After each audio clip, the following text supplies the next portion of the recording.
tem duas coisas muito importantes aqui nesse início. Isso assim, um pequeno segundo já, né? Poucos segundos. A primeira é ele já colocar para o público o filme que esse vai ser um filme de guerra que se passa no Oriente Médio.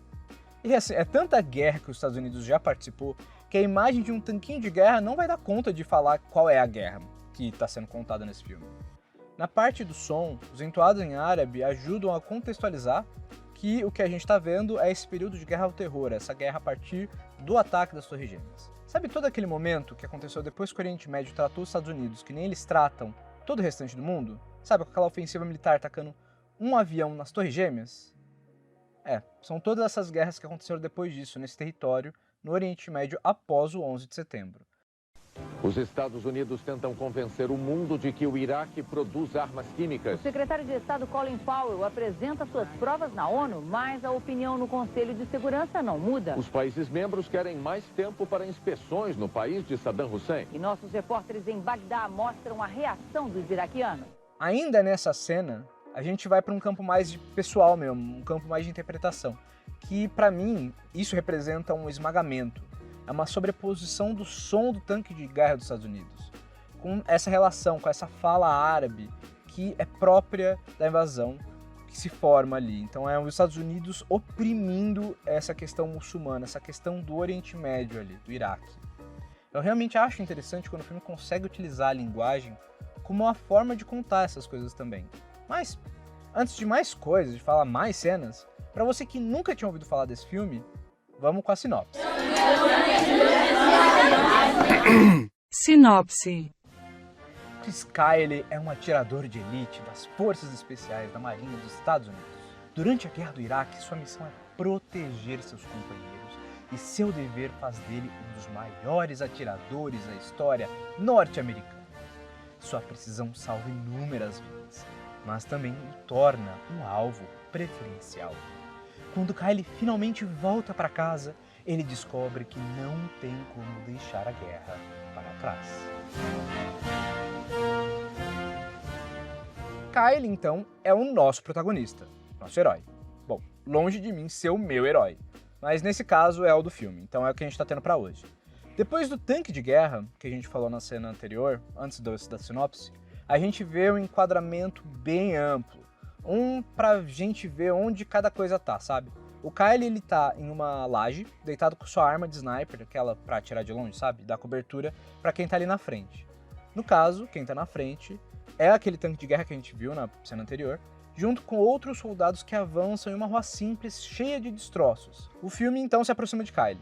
A gente vê pelo binóculo de mira dele um iraquiano no celular, em uma ligação. A gente vai saber depois que esse homem é o objetivo principal da missão. Mas aqui a gente tem essa importância dada pela imagem, essa coisa que é a mira do Kyle. A gente tem uma atenção especial de Kyle, que é o protagonista, a esse personagem que vai ser o grande vilão. Esse cara, ele logo sai de vista e a gente não consegue ver mais nada. Kyle, então, ele muda a posição dele para ver uma mulher e uma criança que saem da mesma casa que estava esse cara no celular.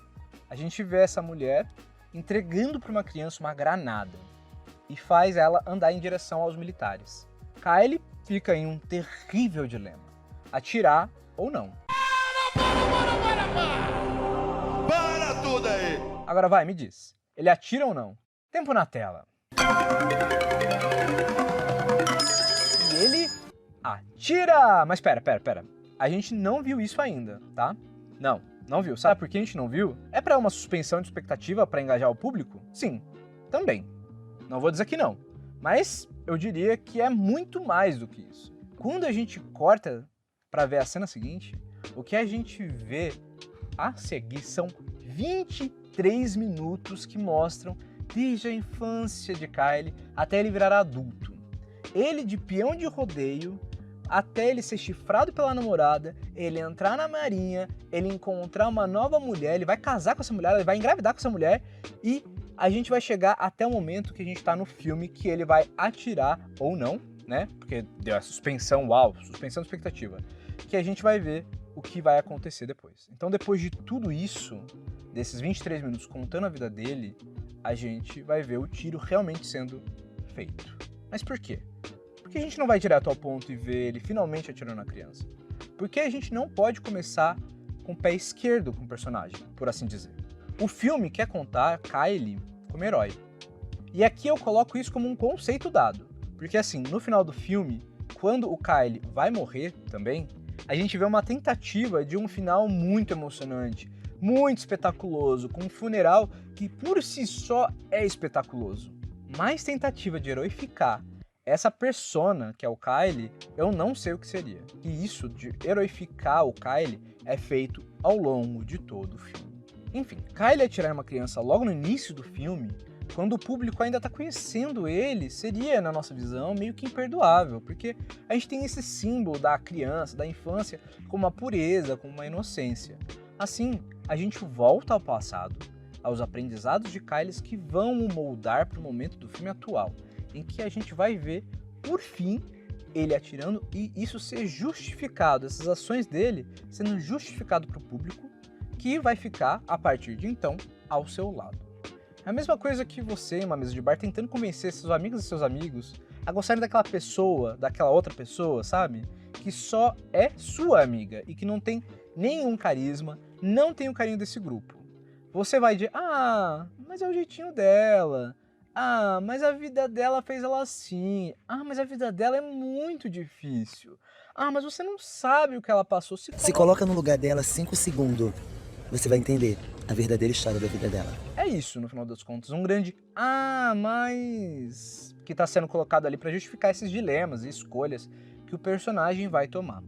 Temos esse lugar estrutural do início do filme, o primeiro ato, onde a gente vê os objetivos principais do personagem, seu mundo e suas concepções, e as justificativas de suas ações.